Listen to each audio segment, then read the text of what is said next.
Rotavírus e Norovírus. Olá, meu nome é Ana e irei explicar um pouco sobre rotavírus e norovírus. O que é? Rotavírus e norovírus são os principais causadores de gastroenterite. As diferenças entre os dois vírus são poucas, mas significantes. O rotavírus atinge muito mais as crianças, ao contrário do norovírus, que afeta principalmente os adultos. A incidência de infecção por rotavírus tende a ser sazonal, e os surtos ocorrem mais nos meses do inverno, já o norovírus, nos meses do verão. O período de incubação vai de 1 a 3 dias, já a transmissibilidade, no 3º ao 4º dia após o aparecimento dos primeiros sinais e sintomas. A duração da doença vai de 7 a 21 dias. Os principais sintomas são náuseas, vômito, diarreia, febre alta, sensação de cansaço, dores abdominais. Transmissão. Esses vírus são encontrados em brinquedos e superfícies de ambientes. A transmissão de pessoa para pessoa ocorre com facilidade e os cuidados com a higiene e saneamento básico não são suficientes para evitá-la. Além disso, podem ser encontradas em alimentos contaminados. Tratamento. Não existe tratamento específico para rotavírus e norovírus. Porém, foi formulado um medicamento que inibe o crescimento dos vírus, chamado de Anita. Este medicamento existe de 2 formas, suspensão oral e comprimido revestido. Suspensão oral serve para crianças acima de 1 ano, 0,375 ml, 2 vezes ao dia, 3 dias seguidos. Já o comprimido revestido são para crianças acima de 12 anos e adultos, um comprimido, 2 vezes ao dia, 3 dias consecutivos. Profilaxia. Uma das formas de profilaxia é a vacina. No momento atual, existem 2 vacinas contra o rotavírus aprovadas no Brasil. Uma vacina monovalente, que está disponível na rede pública, e uma vacina prevalente, composta por 5 sorotipos. Ela é denominada vacina oral de rotavírus, VORH, que é composta de vírus isolados de seres humanos e atenuados que permitem a manutenção de sua capacidade imunogênica, porém não patogênica. A primeira dose é com 2 meses de vida, já a segunda com 4 meses. Diagnósticos.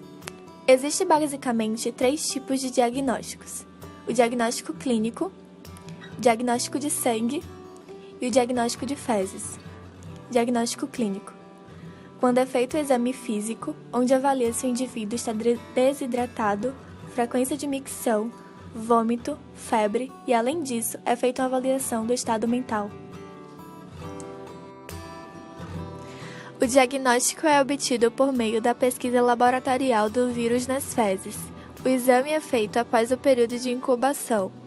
A RT-PCR utiliza o RNA, onde a enzima transcriptase reversa sintetiza uma cadeia de DNA complementar chamada de cDNA, e aplica-se a técnica de PCR, analisando a expressão gênica, identificando o RNA responsável pela síntese de proteínas.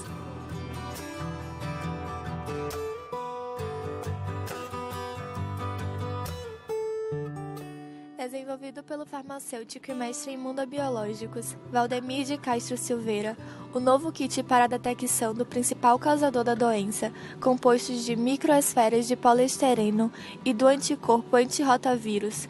O material fabricado no Brasil permite que os resultados saiam em apenas 10 minutos.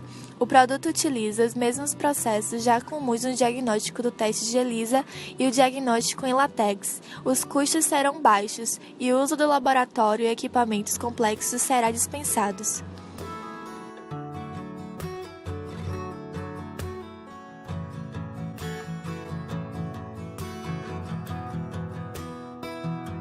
O objetivo dessa animação é explicar como este teste funciona.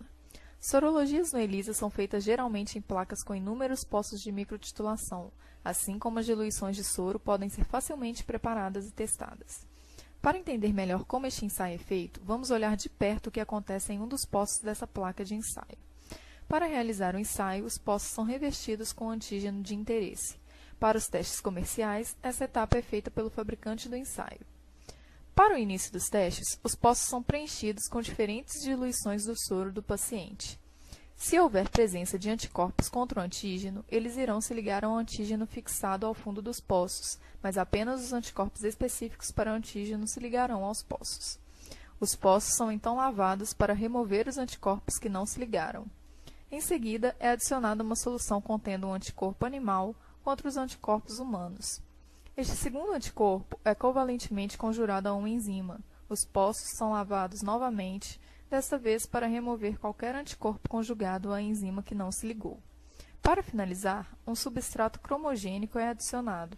A interação entre o substrato e a enzima conjugada ao segundo anticorpo gera cor visível. O desenvolvimento da cor nos poços do anticorpo específico pode ser visto a olho nu ou quantificados com o leitor eletrônico da placa.